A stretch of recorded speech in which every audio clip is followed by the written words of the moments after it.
Hello everyone, एक बार फिर से बहुत बहुत स्वागत है आप सभी का आपके अपने YouTube channel the hope Uttarakhand में। तो देखिए, हम लोग टिहरी गढ़वाल पढ़ रहे हैं और कल मैंने आपको आंतरिक जिले बताए थे, उसमें एक मिस्टेक हो गई थी, मैंने गलती से नैनीताल बोल दिया था। ठीक है, तो उसको आप लोग करेक्ट कर लेना। आंतरिक जिले में सबसे पहला आपका है टिहरी गढ़वाल, दूसरा आंतरिक जिला है आपका रुद्रप्रयाग, तीसरा है बागेश्वर और चौथा है अल्मोड़ा। ठीक है, तो उस नैनीताल को आप हटाकर वहाँ पर बागेश्वर कर देना। मैंने कल बागेश्वर नहीं बोला था, इसको ठीक कर देना। ठीक है, तो जैसा कि आज आप देख रहे हैं मैप में मैंने कुछ मंदिरों का नाम लिखा है, कुछ मंदिर यहाँ पर बनाए हैं। तो सबसे पहले आज हम पढ़ लेते हैं प्रमुख मंदिर यहाँ पर कौन कौन से हैं। ठीक है, तो जैसे कि यहाँ पर दिखाया, नाग टिब्बा है, सेम मुखीम है, सुरकंडा देवी है, रथी देवता का मंदिर है, कोटेश्वर महादेव है। तो इनको आपको अच्छे से कॉपी में लिख लेना है। सबसे पहले आप लिखिए नाग टिब्बा का मंदिर। अगर पूछेगा नाग टिब्बा का मंदिर कहाँ है, तो मैप में साफ साफ दर्शाया हुआ है टिहरी में है, तो आपको क्लिक कर जाना चाहिए माइंड में कि टिहरी में है। दूसरा है सेम मुखेम का मंदिर, और इसमें ये ध्यान देना है कि जो सेम मुखेम का मंदिर है ये किस लिए फेमस है, नागराजा का ये मंदिर है। ठीक है, तो पता होना चाहिए कि किसका ये मंदिर है, नागराजा का मंदिर है। ये क्वेश्चन भी एग्जाम में एक बार पूछा जा चुका है। सुरकंडा देवी का जो मंदिर है ये कहाँ पर पड़ता है, ये भी आपका टिहरी गढ़वाल में पड़ता है। नेक्स्ट आपको लिखना है रथी देवता का मंदिर। ठीक है, इसके बाद आपको लिखना है कुंजापुरी, कुंजापुरी का मंदिर, माता कुंजापुरी। ठीक है, नेक्स्ट है पलेठी का सूर्य मंदिर। ये बहुत इंपॉर्टेंट है, पलेठी का सूर्य मंदिर। अगर पूछा जाए कि ये मंदिर कहाँ पर है, तो ये है हिंडोला खाल देवप्रयाग में, हिंडोला खाल देवप्रयाग। ठीक, नेक्स्ट आपको लिखना है कोटेश्वर महादेव का मंदिर। ठीक है, चंद्रवदनी। इसी के साथ एक आपका रघुनाथ का मंदिर है जो कि भगवान राम का है, और अंतिम मंदिर है आपका सतेंद्र महादेव का मंदिर।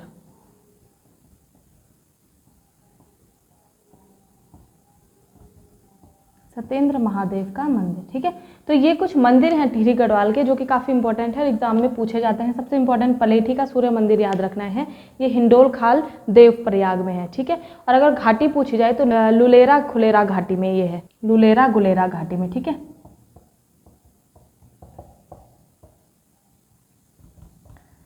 ठीक, इसके साथ ही साथ रथी देवता का मंदिर है, आपका सुरकंडा देवी का मंदिर है। ये सारे के सारे मंदिर कहाँ पर हैं, ये आपके टिहरी गढ़वाल में है। ठीक है, नेक्स्ट आपको कुछ मेले नोट करने हैं। मेले यहाँ पर कौन कौन से इंपॉर्टेंट लगते हैं, और इसको अब मैं मिटा रही हूँ। ठीक है, ये आप लोगों ने नोट कर दिया होगा संभवतः। आज आपका जो टिहरी गढ़वाल है ये मैं पूरा का पूरा चैप्टर खत्म कर दूंगी, जिला जो है इसको आज हम कर देंगे। ठीक है, और सबसे पहला मेला आपको लिखना है शहीद नागेंद्र सकलानी भोलू भरदारी मेला।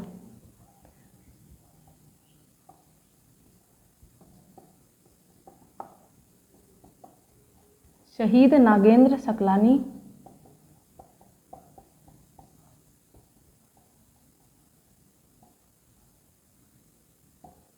भोलू भरदारी मेला।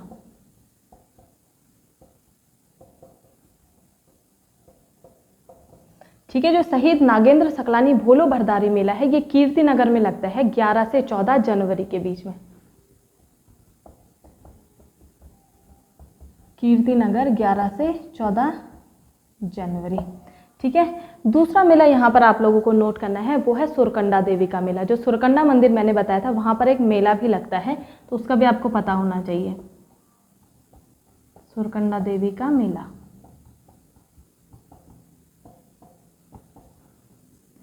इसी क्रम में तीसरा मेला आपको लिखना है वीर गब्बर सिंह मेला, जो कि चंबा में लगता है, वीर गब्बर सिंह मेला। ये चंबा में लगता है, चंबा जो टिहरी में है वहीं पर, और ये लगता है आपका 21 अप्रैल को। इसका ध्यान रखना, 21 अप्रैल को लगता है, और कहीं कहीं पर ये आपको 8 अप्रैल भी मिल सकता है। नॉर्मली डेट ज़्यादा नहीं पूछी जाती, चंबा याद रखना। ठीक है, चौथा मेला यहाँ पर आपको लिखना है कुंजापुरी पर्यटन विकास मेला, जो कुंजापुरी मंदिर में लगता है, कुंजापुरी पर्यटन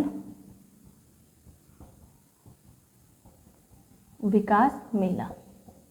और कुंजापुरी पर्यटन विकास मेला कब लगता है, अगर ये पूछा जाए तो ये लगता है 12 से 13 अप्रैल के बीच में,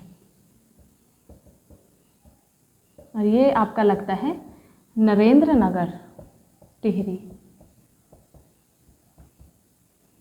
ठीक है, नरेंद्र नगर में ये मेला लगता है। नेक्स्ट है आपका गुरु माणिकनाथ जात यात्रा।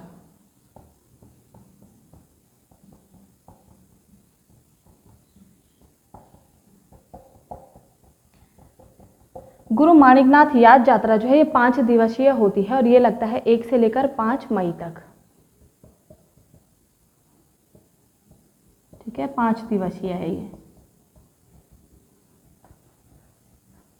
छठवां मेला आपको लिखना है नाग टिब्बा का मेला।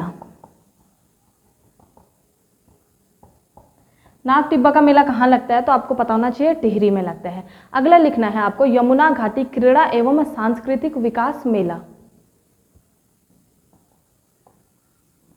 यमुना घाटी क्रीड़ा एवं सांस्कृतिक विकास मेला।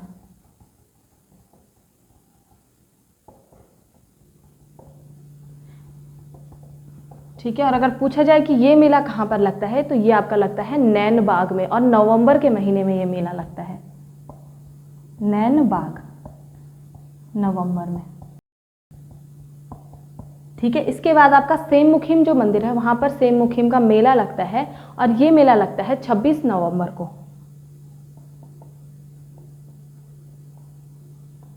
सेम मुखीम मेला, ठीक है, 26 नवंबर को ये मेला लगता है। सेम मुखीम के मेले के बाद नेक्स्ट आपका मेला है चंद्रबदनी का मेला, और ये मेला लगता है अंजनी सैन टिहरी में। चंद्रबदनी मेला,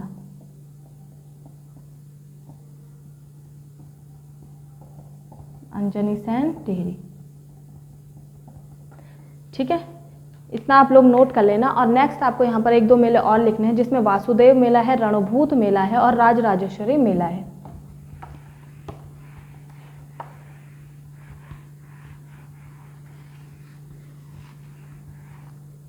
ठीक है, एक तो है वासुदेव मेला, रणभूत मेला और राजराजेश्वरी मेला।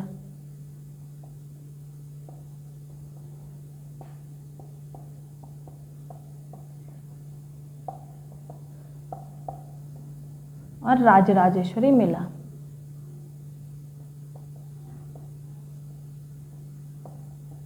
तो ये प्रमुख मेले थे जो कि टिहरी गढ़वाल में लगते हैं। ये मेले आपको यहीं पर पढ़ लेने हैं ताकि जब हम मेले का चैप्टर करें वहां पर ये आपको काफी इजी पड़े। ठीक है, अब बात कर लेते हैं इसके पर्यटक स्थलों की। और पर्यटक स्थल में सबसे पहले आपको लिखना है देवप्रयाग। अब हेडिंग डालिए प्रमुख पर्यटक स्थल।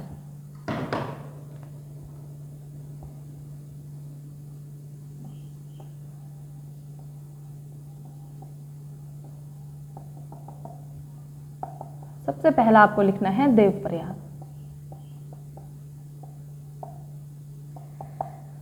ठीक है, देवप्रयाग जो है आप सबको ही पता है, ये अलकनंदा और भागीरथी के संगम पर है। ठीक है, अलकनंदा और भागीरथी के संगम पर, प्लस भागीरथी।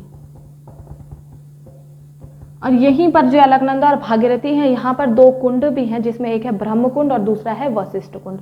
ब्रह्मकुंड जो है ये आपका भागीरथी के पास में है, और वशिष्ठ कुंड जो है ये कहाँ पर है, अलकनंदा के पास।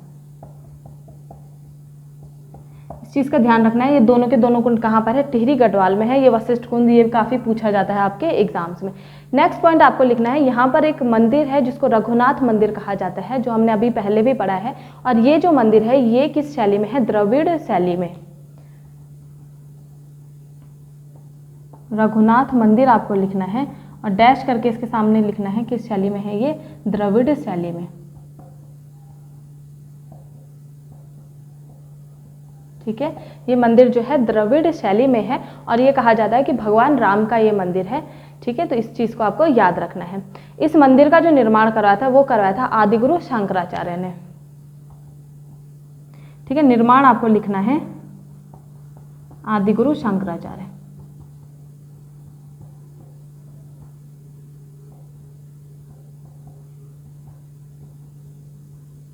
ठीक है। निर्माण किसने करवाया था? आदिगुरु शंकराचार्य ने इस मंदिर का निर्माण करवाया था।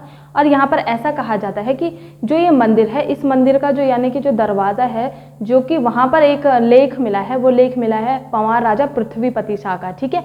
और कहा जाता है वो लेख जो लिखा था माधो सिंह भंडारी की पुत्र वधू ने लिखा था और उसका नाम था मयूरा बैराणी, ठीक है। लेख आपको लिखना है किसका मिला है, इसी मंदिर में एक लेख मिला है, वो मिला है पृथ्वीपति शाह का।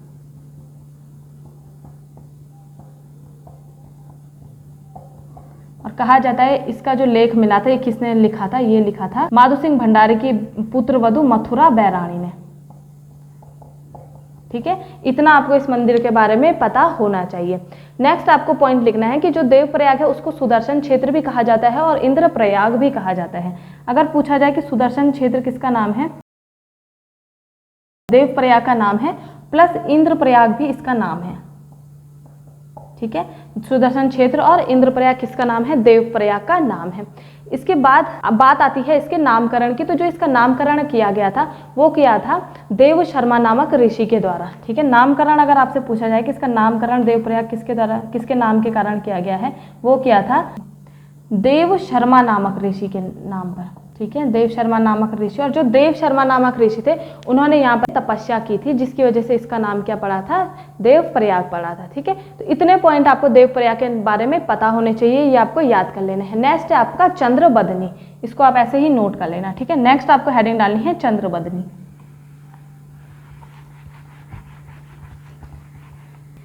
ठीक है। अब हेडिंग डालनी है चंद्रबदनी। चंद्रबदनी, चंद्रबदनी का जो मंदिर है ये किस पर्वत पे है? अगर ये पूछा जाता है तो ये है चंद्रकूट पर्वत पे।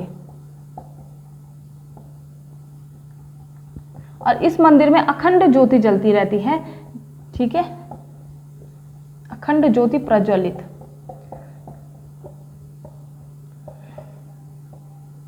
और इस मंदिर को जो है स्कंद पुराण में कहा गया है भुवनेश्वरी पीठ।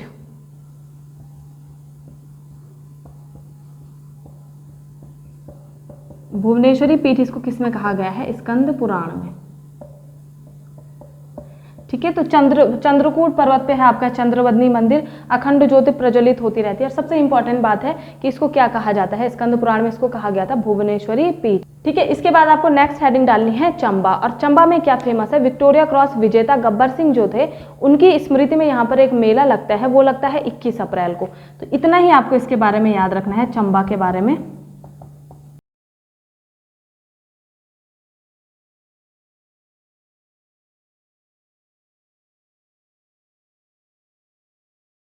विक्टोरिया क्रॉस गब्बर सिंह की स्मृति में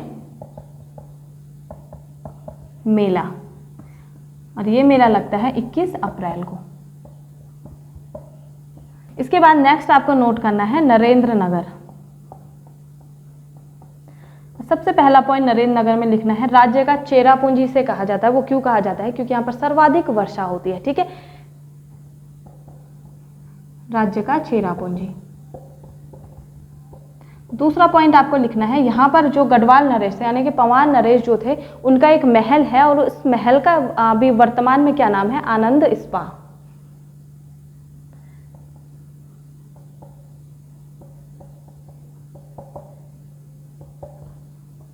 इस महल का क्या नाम अभी अब रखा गया है? आनंद स्पा। अभी ये एक होटल टाइप में हो गया है इसलिए इसका नाम आनंद स्पा इन्होंने कर दिया है, ठीक है। नेक्स्ट लिखना है आपको सुरकंडा देवी का मंदिर। और ये जो मंदिर है ये राज्य का क्या है? इकलौता सिद्धपीठ मंदिर इसको कहा जाता है। और यहाँ पर भी एक मेला लगता है जो कि गंगा दशहरे को लगता है।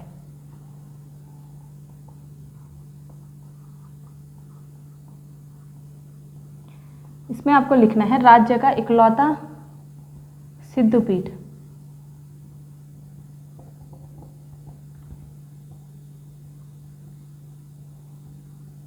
और गंगा दशहरे पर यहाँ पर क्या लगता है? मेला लगता है।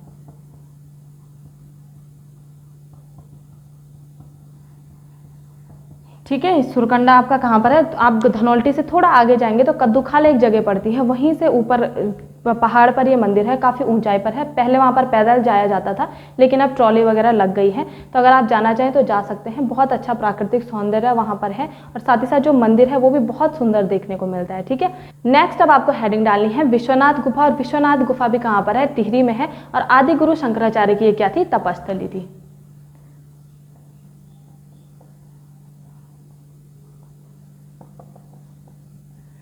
ठीक है, इसको लिखना है आदि गुरु शंकराचार्य की तपस्थली।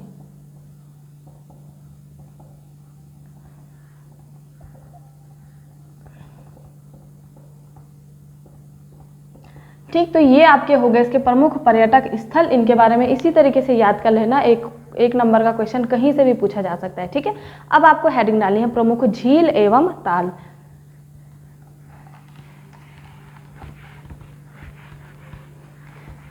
जिसमें सबसे पहला आपको लिखना है सहस्त्र ताल।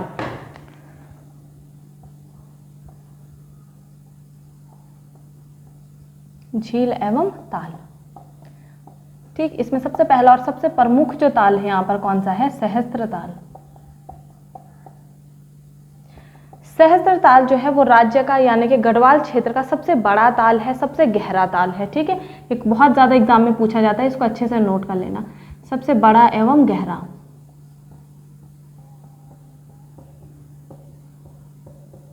अब इसका नाम सहस्त्र ताल क्यों पड़ा होगा? क्योंकि ये जो है बहुत सारी धाराओं से मिलकर बना है, बहुत सारे तालों से मिलकर बना है, इसलिए इसका नाम क्या पड़ा है? सहस्त्र ताल पड़ा है। ठीक है, और ये जो ताल है ये किस घाटी के पास पड़ता है या फिर कहाँ पर पड़ता है? अगर ये पूछा जाए तो ये लगभग बालगंगा घाटी के आसपास पड़ता है, और इसके पास से ही एक नदी प्रवाहित होती है जो कि है बालगंगा नदी। और बालगंगा नदी किसकी सहायक है? मैंने कल ही आपको बताया था, ये आपको मुझे कमेंट करके बताना है। ठीक है, तो बालगंगा जो नदी है इसके पास से ही ये निकलती है,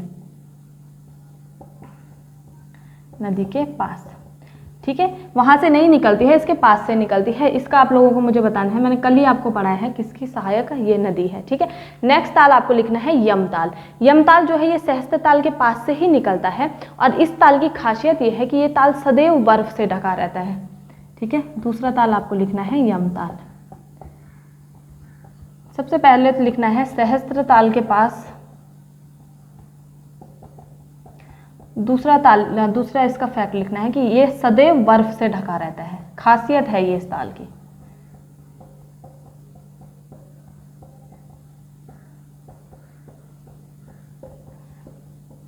ठीक, तीसरा ताल आपको लिखना है बासुकी ताल। बासुकी ताल की क्या खासियत है? सबसे बड़ी खासियत इस ताल की ये है कि इस ताल का जो जल है वो रेड कलर का यानी कि लाल रंग का ये जल है, और इसमें नीले रंग के कमल देखने को मिलते हैं। ठीक है, बासुकी ताल का जो पानी है लाल रंग का है, और यहाँ पर नीले कमल देखने को मिलते हैं। ठीक, तो ये पॉइंट आपको बासुकी ताल के बारे में पता होना चाहिए। नेक्स्ट आपको लिखना है मंसूर ताल। और मंसूर ताल कहाँ पर है? जो खतलिंग ग्लेशियर जो मैंने आपको टिहरी के ऊपर बताया था सबसे टॉप में, उसी के पास में है। चौथा ताल आपको लिखना है मंसूर ताल। मंसूर ताल में सबसे पहला फैक्ट लिखिए, खतलिंग ग्लेशियर के पास।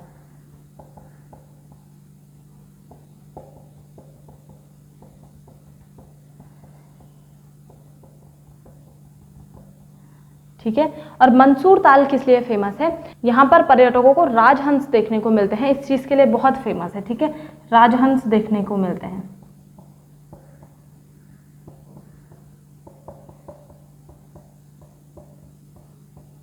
ठीक है, इसके साथ ही साथ जो आपका दूध गंगा हिमनद है वो इसी ताल के आसपास है। ठीक है, दूध गंगा हिमनद के पास लिख दो।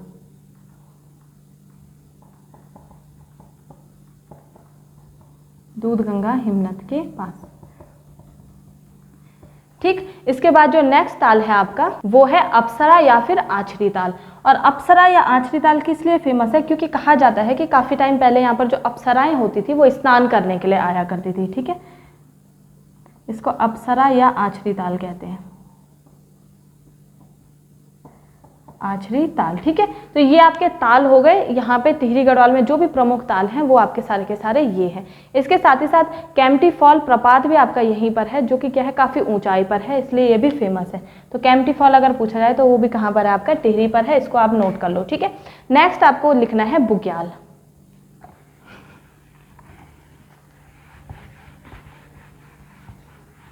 ठीक है, अब आपको हेडिंग डालनी है बुग्याल कौन कौन से आपके टिहरी गढ़वाल में।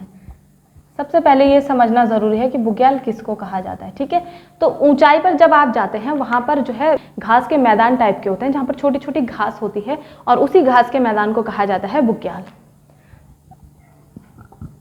घास के मैदान को।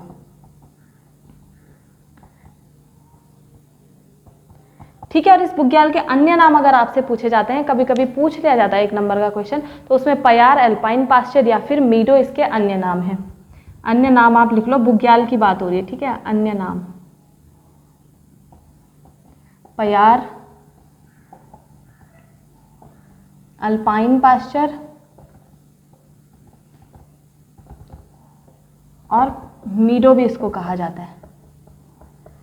ठीक है, अब जो ये बुग्याल होते हैं, यहाँ पर एक सीजन में लगभग आप लगा लीजिए जून से लेकर सितंबर के आसपास यहाँ पर चरवाहे अपनी बकरी, भैंस या फिर गाय चराने के लिए आते हैं। ठीक है, उन चरवाहों को क्या कहा जाता है, एक तो उनको लौड़िया कहा जाता है, दूसरा गुज्जर उनको कहा जाता है, पालसी इसको कहा जाता है, बखरवाल इसको कहा जाता है, ये आपको नोट करना है, और गद्दी भी इसको कहा जाता है। ठीक है, क्या क्या कहा जाता है, जो चरवाहे आते हैं, चरवाहे आपको लिखना है। चरवाहों का पर्टिकुलर नाम दिया गया है। ठीक है, सबसे पहला आपको लिखना है पालसी, लौड़िया, गुज्जर, बकरखाल, गद्दी और अनवाल। ठीक, एक बार एग्जाम में ये क्वेश्चन पूछा गया है कि पालसी किसको कहा जाता है, तो ये क्या है, पालसी किसको कहा जाएगा, ये चरवाहों को पालसी कहा जाएगा। ठीक है, तो आप प्रमुख यहाँ पर कौन कौन से बुग्याल हैं उनका आपको नाम नोट करना है। इसमें सबसे पहला आपको लिखना है पंवाली काठा बुग्याल। ठीक है, प्रमुख बुग्याल आप लिखिए, और सबसे पहला लिखना है आपको पंवाली काठा। और पंवाली काठा आपसे एग्जाम में काफ़ी पूछा जाता है, इसलिए सबसे पहले मैं इसको लिखा रही हूँ पंवाली काठा बुग्याल। ये बहुत फेमस बुग्याल है और बहुत बार एग्जाम में ये पूछा गया है। ठीक है, नेक्स्ट आपको बुग्याल लिखना है खारसोली व कोटली बुग्याल। खारसोली व कोटली बुग्याल। ठीक है, इसी के साथ ही साथ यहाँ पर एक खतलिंग बुग्याल भी है और एक अप्सराव बुग्याल भी है। खतलिंग और नेक्स्ट आपको लिखना है अप्सराव। ठीक है, ये 4 प्रमुख बुग्याल हैं, और इसी के साथ मां सरताल यहाँ पर एक बुग्याल है, उसका नाम क्या है, मां सरताल। मां सरताल। ठीक, तो ये प्रमुख बुग्याल हैं, इनके नाम आपको ऐसे ही याद रखने हैं, बाकी एक एक नज़र आप डेली देखेंगे तो याद हो जाएंगे। ठीक है, पंवाली काठा बहुत फेमस है, इसको याद कर लेना अच्छे से। खरसाली या फिर कोटली बुग्याल, खतलिंग बुग्याल, अप्सराव बुग्याल और मासरताल बुग्याल, तो ये हो गए आपके बुग्याल। अब सबसे इंपॉर्टेंट आपको एंड में नोट करना है, यहाँ पर कौन कौन सी विद्युत परियोजनाएं चल रही हैं टिहरी गढ़वाल में, और उसमें सबसे पहले आपको लिखना है कोटली भेल परियोजना। ठीक है, प्रमुख परियोजनाएं लिखो आप।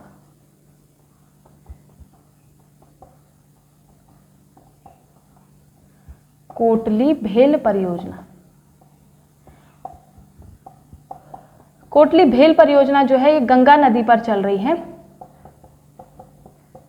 टिहरी गढ़वाल में। ठीक है, कोटली भेल परियोजना कहाँ चल रही है, टिहरी गढ़वाल में चल रही है, और गंगा नदी पर ये परियोजना चल रही है। 100 मेगावाट की ये परियोजना है। ठीक है, 100 मेगावाट की। दूसरी आपको परियोजना लिखनी है लंगारसू व झालाकोटी परियोजना। लंगरासू व झालाकोटी परियोजना।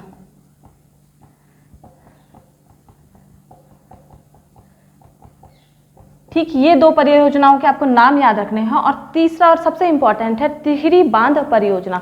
टिहरी बांध परियोजना से क्वेश्चन पूछे जाते हैं, उसको अच्छे से आप देख लो। ठीक है, इसको मैं इरेज कर रही हूँ, इसको आप नोट कर लो।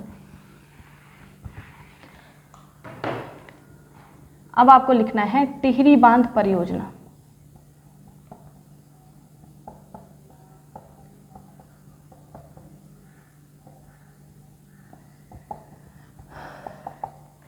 ठीक। तो टिहरी बांध परियोजना यानी कि टिहरी बांध जो है वो एशिया का सबसे बड़ा बांध है और अगर विश्व में बात की जाए तो चौथे नंबर पर ये बांध आता है। ठीक है, तो सबसे पहला पॉइंट आपको लिखना है एशिया का सबसे बड़ा बांध। तो एशिया का सबसे बड़ा हुआ तो भारत का भी कहीं ना कहीं सबसे बड़ा ही होगा, इस चीज़ को याद रखना है।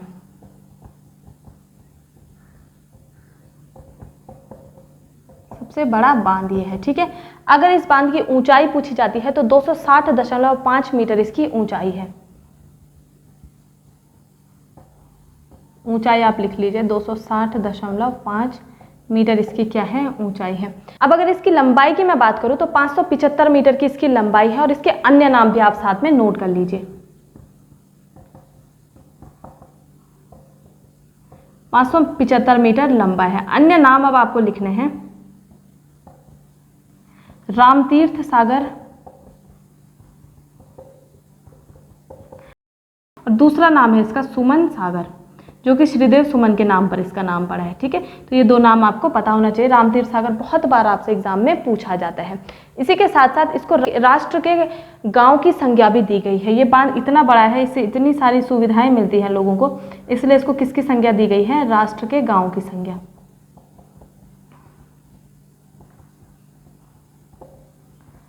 ठीक है, इतना नोट करने के बाद अब आपको लिखना है कि आखिर इसका कार्य कैसे शुरू हुआ, कहाँ से इसका कार्यकाल शुरू हुआ था।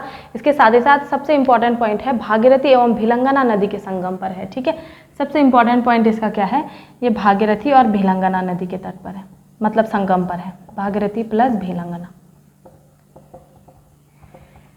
ठीक, इतना नोट करने के बाद अब आपको नोट करना है कि जो इस बांध को बनाने की शुरुआत की गई थी, यानी कि जब ये बांध योजना आयोग द्वारा इसको स्वीकृति दी गई थी, वो दी गई थी 1972 में। ठीक, तो योजना आयोग द्वारा स्वीकृति कब मिली थी, अगर ये पूछा जाता है तो 1972 में इसको क्या है, योजना आयोग द्वारा स्वीकृति मिली थी।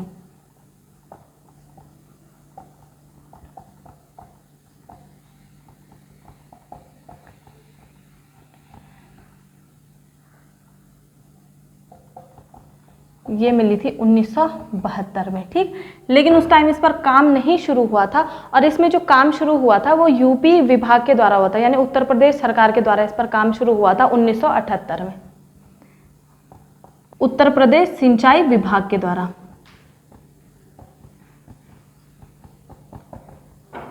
ठीक है, इस पे काम शुरू हुआ था और ये हुआ था 1978 में। इसके साथ ही साथ नेक्स्ट आपको पॉइंट नोट करना है कि केंद्र सरकार के द्वारा इसको अपने अंडर कब लिया गया था, वो लिया गया था 1988 में।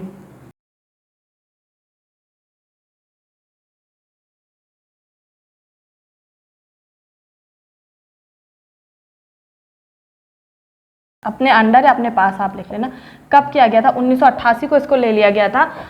ठीक, ये केंद्र सरकार ने अपने पास कब लिया था, उससे पहले रूस के प्रधानमंत्री यहाँ पर आए थे, इनके बीच में क्या हुआ था, एक समझौता हुआ था, उसके बाद केंद्र सरकार ने इसको अपने अंदर ले लिया था। ठीक है, तो कहीं ना कहीं जब इन्वेस्ट रूस की तरफ से भी हो रहा था तो इस वजह से इसको काम क्या किया गया, बहुत जल्दी शुरू किया गया था। और रूस के प्रधानमंत्री यहाँ पर जब आए थे वो आए थे 1986 में। ठीक है, उसके बाद 1988 से इस पर काम शुरू हुआ और ये काम किसको दिया गया था, टिहरी हाइड्रो डेवलपमेंट कॉरपोरेशन को ये काम दिया गया था, उसकी स्थापना इस टाइम की गई थी। ठीक है, THDC को जो है इसका कार्य सौंपा गया कि अब इनको ये काम, ये जो है बांध बनाना है। इसकी फुल फॉर्म आप लिख लीजिए, टिहरी हाइड्रो डेवलपमेंट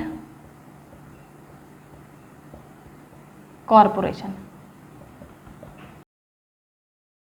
ठीक है, फिर टिहरी हाइड्रो डेवलपमेंट कॉरपोरेशन ने काम कब से शुरू कर दिया था, इन्होंने कर दिया था काम शुरू 1990 से। ठीक है, तो इतनी कुछ डेटे हैं जो आपको यहाँ पर पता होनी चाहिए। अब आपका जो टिहरी बांध है वो कितने चरणों में है, 3 चरणों में है। ठीक है, टोटल कितने मेगावाट की क्षमता का ये है, 2400 मेगावाट की।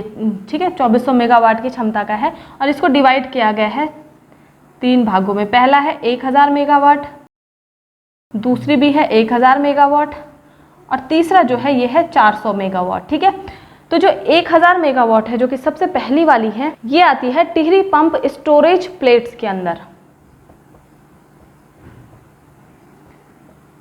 टिहरी पंप स्टोरेज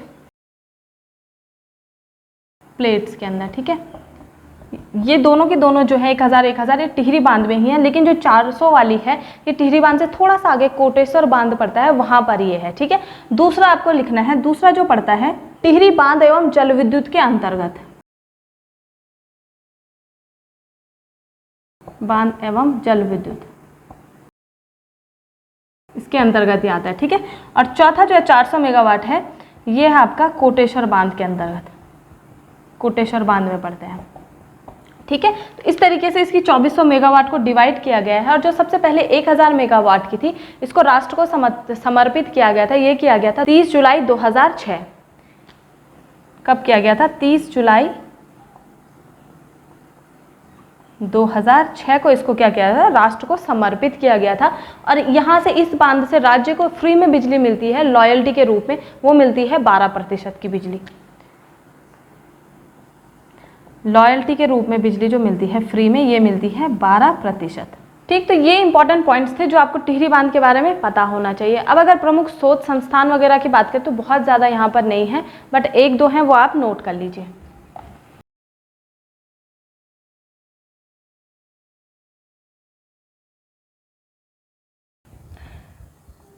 प्रमुख शोध संस्थान,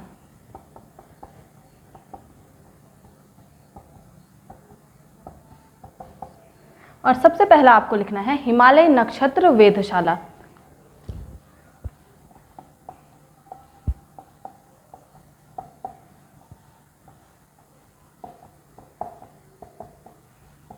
हिमालय नक्षत्र वेधशाला अगर ये पूछता है कहाँ पर है, तो ये आपका कहाँ पर है?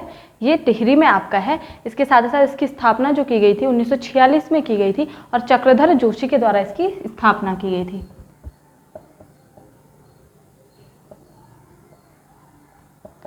चक्रधर जोशी के द्वारा, ठीक है। दूसरा आपको लिखना है सैमियर नाट्य क्लब।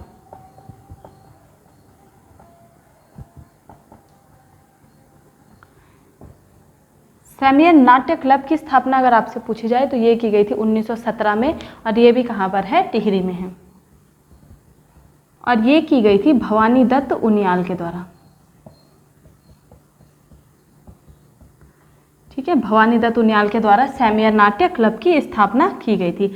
तीसरा आपको लिखना है राजीव गांधी एडवेंचर अकेडमी।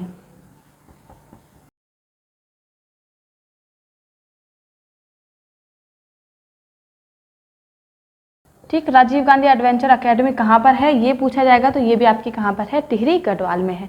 और अंतिम आपको लिखना है राज्य पुलिस प्रशिक्षण अकेडमी, राज्य पुलिस प्रशिक्षण अकेडमी।